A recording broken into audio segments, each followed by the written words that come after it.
நல்லா 23 வீடு வாசல், BMW F4 6, 2 Fortuner, 8 car, 150 car வாங்கியிருக்கிறேன். நம்பிங்களா? என் தொழிலாளிகளே காரில் தான் அனுப்புவேன். எங்கள் அண்ணன் ஆச்சரியப்படுவார். எங்கள் அண்ணன்கிட்ட ஒரு டொனேஷனுக்கு 5 லட்சம் கொடுத்துட்டேன்.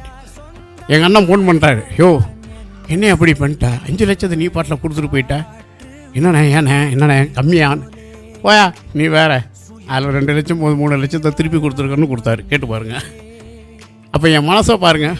ஏன்னா அந்த விஷயம் அப்படி. எங்கள் ஹோட்டல் சங்கத்துக்கு ஒரு சோதனை, நாங்கள் ஒரு இன்வெஸ்ட்மெண்ட்டு பண்ணி அதிலேருந்து நாங்கள் ஒரு பார்க்கிங் லைசன்ஸ் வாங்கிட்டதுக்கு நிதி தேவை, 5 லட்சத்துக்கு கொடுத்துட்டு வந்துட்டேன். எங்கள் அண்ணன் திட்டுறாரு. நான் அப்படி தான் பார்ப்பேன். இதெல்லாம் எனக்கு தெரியாது. டொனேஷன் எவ்வளோ கொடுக்கணும்னு தெரியாது எனக்கு. 5 லட்சம் 20 லட்சம் இப்படி கொடுத்துருவோம். அவங்க திருப்பி கொண்டு வந்து கொடுத்துட்டு போயிருக்காங்கன்னா நினச்சி பாருங்கள், இந்த பணம் எவ்வளோ விளையாண்டு இருக்கும் என் வாழ்க்கையில். என் வீட்டில் கிடக்குது ஒரு 5 லட்ச ரூபா. இது எப்படி வந்திருக்கும் இந்த 5 லட்ச ரூபா? இங்கே கிடக்குது. ஏடா டே டிரைவரு கேள்வியெல்லாம் கேட்கணும். ஆமாம்மா, என் டிரைவரை கூப்பிட்றேன். உங்கள் வாயா, இந்த 5 லட்சம் எப்படியா வந்தது? கீழே போய் என் ஒய்ஃபிட்ட கேள். ஏம்மா மேலே ஒரு 5 லட்ச ரூபா கவரில் கிடையாது, இப்படிலாம் பணம் வந்துருச்சுங்க எனக்கு. கேட்ரிங் ஆர்டரு கோண்டாய் கம்பெனிக்கு பண்ணுறேன். 35,000 பேர் கேட்ரிங் நான் பண்ணுறேன் கோண்டாய் கம்பெனிக்கு. இந்த ராமாவரத்தில் டிஎல்எஃப்க்கு நான் தான் பண்ணுறேன். குமியுது. உங்களை மாதிரி படித்தவங்களாம் நிறைய என்கிட்ட நிர்வாகத்திலேருந்து எடுத்து கொண்டு போகிறாங்க நிர்வாகத்தை. எனக்கு என்னன்னே தெரியாது. கார் வாங்கின தவிர நான் போக மாட்டேன். அந்த கார் இன்னொருத்தர்கிட்ட தான் 6 மாதம் கிடக்கும். அப்புறம் இந்த கார் அங்கே இருக்குது, அதை இங்கே கொண்டு வா. இப்படி தான் எனக்கு ஞாபகம். அந்த BMW எங்கள் இயக்குனர் பாராஜாவை கொடுத்து அனுப்பிட்டேன். 6 மாதமாக அவர்கிட்ட தான் இருக்குது. 6 மாதம் சம்பளம் டிரைவருக்கு என் ஆஃபீஸ்லேருந்து போட்டிருக்கிறாங்க. எங்கள் ஐயா ஃபோன் பண்ணுறாரு, டே தமிழ் என்னால் முடியலடா. என்னென்னு நீ டிரைவருக்கு 30,000 போகிற, நான் இருக்கிற டிரைவருக்கு 5,000 தான் கொடுக்குறேன், பிரச்சனையாகுது, அந்த காரை தூக்கிட்டு போயிருன்றாரு.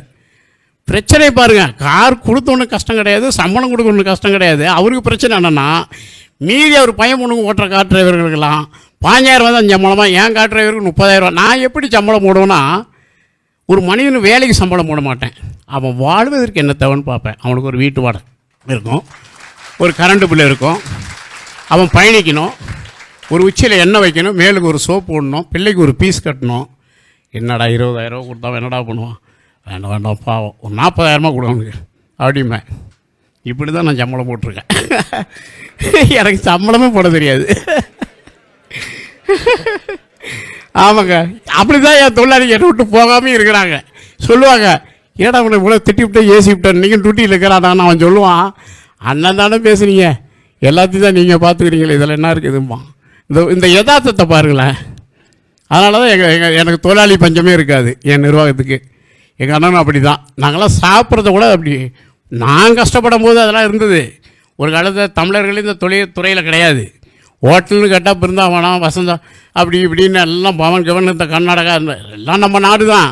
தமிழர்கள் அண்ணன் அது மாதிரி அடையாள பவன், சரவண பவன், முனியாண்டி விலாஸ், பொன்னுச்சாமி இப்பெல்லாம் தமிழர்கள் கலந்துட்டோம். நல்ல உணவை கொடுத்து வாழ்ந்தோம். இந்த மாதிரி இந்த சம்பளம் போடுற விஷயம் கூட எனக்கு தெரியாது.